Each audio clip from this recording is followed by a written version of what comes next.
Fui fazer uma visita no hospital e quando cheguei lá, orei e tudo, fiz o trabalho espiritual, depois saí e fui para casa normal e fui seguindo o meu trabalho evangelístico de oração, de reunião. Passou um tempo, fiquei gripado.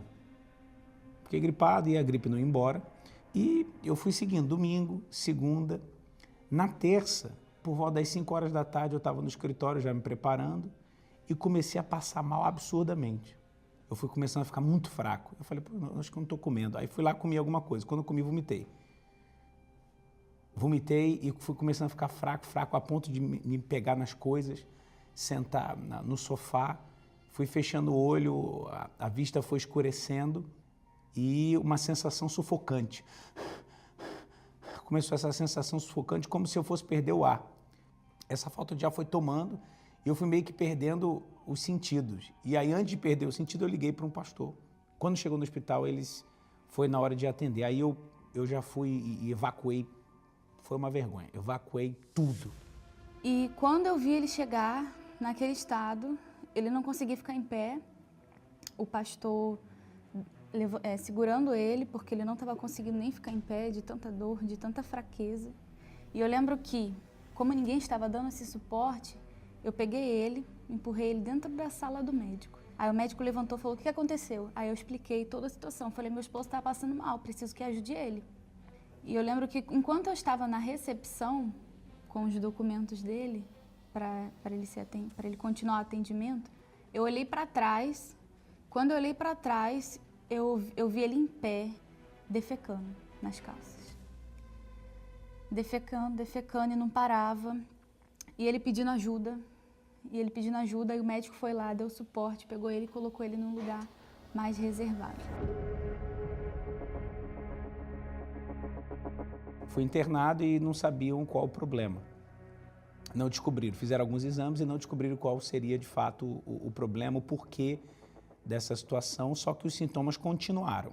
E passaram-se 5 dias, deram alguns antibióticos, voltou tudo de novo.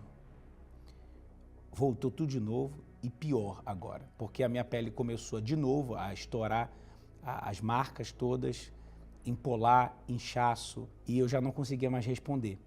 Pegamos o voo, a igreja deu todo o suporte, pegou o voo e eu fui para o Hospital Moriá, em São Paulo. Quando eu já cheguei praticamente entregue, as dores começaram, mais dores, mas agora dores nas articulações e nos músculos, é o que eu percebia, como meu corpo encolhendo. E aí começaram a fazer todos os exames e descobriram que era uma bactéria e o nome, o tipo da bactéria, Clostridium difficile.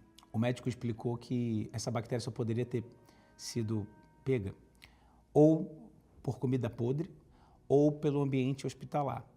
E no ambiente hospitalar eu lembrei que eu fiz uma visita. E aí nesse hospital estava tendo alguns casos de superbactéria. Era uma cena, assim, que para uma mãe desesperadora.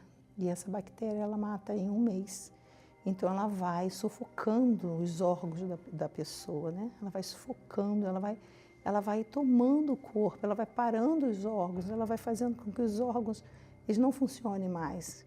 E aí dali eu fui de mal a pior, porque eles descobriram a bactéria e viram que ela já estava super resistente por causa dos antibióticos. E aí eu comecei a sentir agora na musculatura interior, não assim só na exterior, mas por dentro, os órgãos começaram a apertar. Eu fui apertando, eu fui ficando bem mal, mas bem mal, até o momento que eu pensei, eu acho que eu vou morrer agora. Agora eu vou morrer. Porque eu já não conseguia mais responder direito, o ar começou a faltar e aí veio essa sensação de novo sufocante.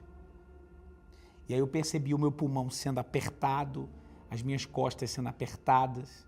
E ele lá, e recebia uma mensagem dele no WhatsApp, que ele colocou no grupo da família. Ele gravou um áudio falando que ia para UTI. Pessoal, por favor,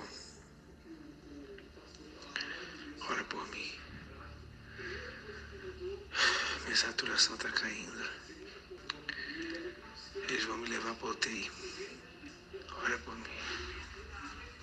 Quando eu recebi esse esse áudio dele, eu estava me arrumando para fazer reunião à noite, quarta-feira.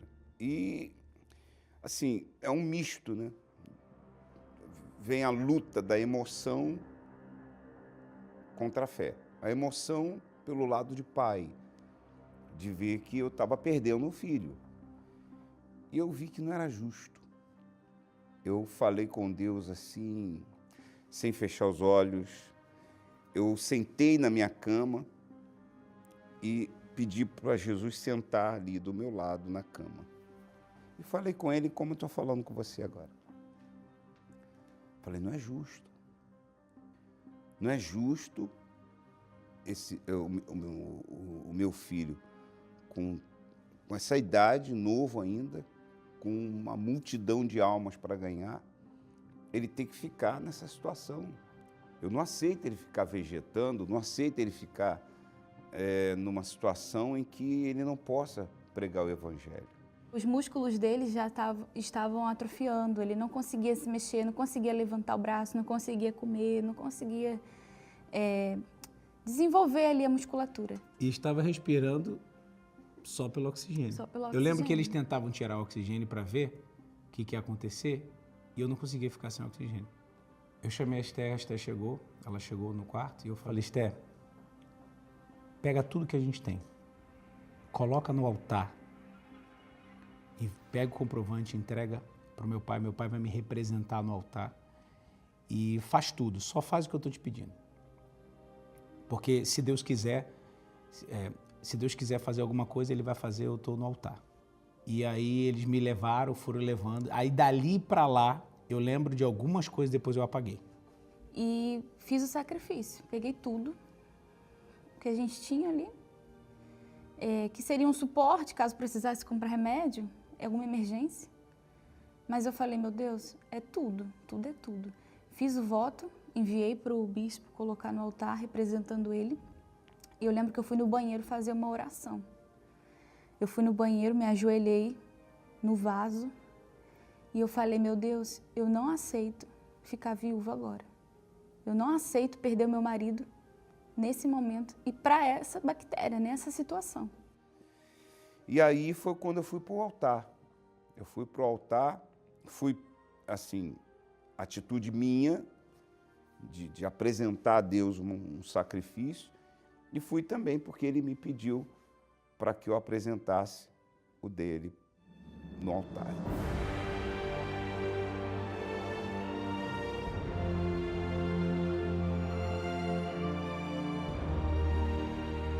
No altar eu só coloquei o meu sacrifício, porque eu já tinha falado com Deus nesse dia na cama. No altar eu falei assim, ó, tá aqui, ó, tá entregue. Nada mais me abalava, porque depois da oração que eu fiz no banheiro a Deus e o voto, eu sabia que ele ia ser curado. Quando eu acordei, minha mãe estava do lado. E aí, quando eu abri o olho, eu falei, eu não morri. Eu falei, eu tô vivo ainda. Ainda tô vivo. E aí, eu abri o olho, cheio de aparelho, com oxigenação. E aí o Espírito Santo começou a trazer a resposta. Aí aqueles mesmos que viam e diziam, olha, é isso, é aquilo, é uma doença isso, é uma autoimune, é uma doença de sequelas, essa bactéria pode fazer isso, pode fazer aquilo. E aí eles começaram a dizer, olha, foi descartado essa doença, foi descartado essa doença. Aí foram descartando. Aí eles terminaram de dar os exames, dizer que não havia mais doenças, a bactéria havia morrido. E eu falei assim para ele, olha, vamos determinar nós dois aqui, amanhã nós vamos ter alta. As dores foram começando a ir embora, a articulação foi voltando, e aí, graças a Deus, foi chegando no final da internação, eu fui melhorando, já comecei a andar, já comecei a falar bem, as dores foram diminuindo, a Esther chegou depois. Eu lembro que a gente teve alta e aí a gente foi para o altar. O primeiro lugar foi o altar.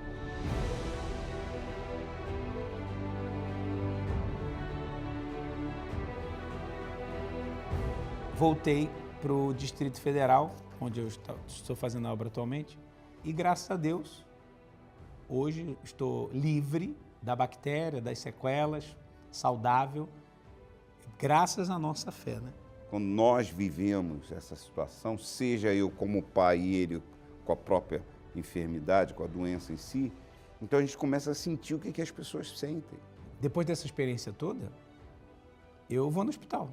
Claro, tomo todas as precauções, os cuidados, mas vou no hospital, faço oração e levo essa mensagem e entendo ainda mais a dor dessas pessoas, ainda mais. Eu vejo hoje o Vitor mais maduro, muito mais maduro do que antes daquela enfermidade, daquela praga, daquela bactéria. Um versículo que me marcou muito foi aquele do Salmo 34, que diz: muitas são as aflições do justo, mas Deus livra de todas. Não tem como a pessoa ter uma injustiça e o justo juiz não dá a causa ganha. Não tem.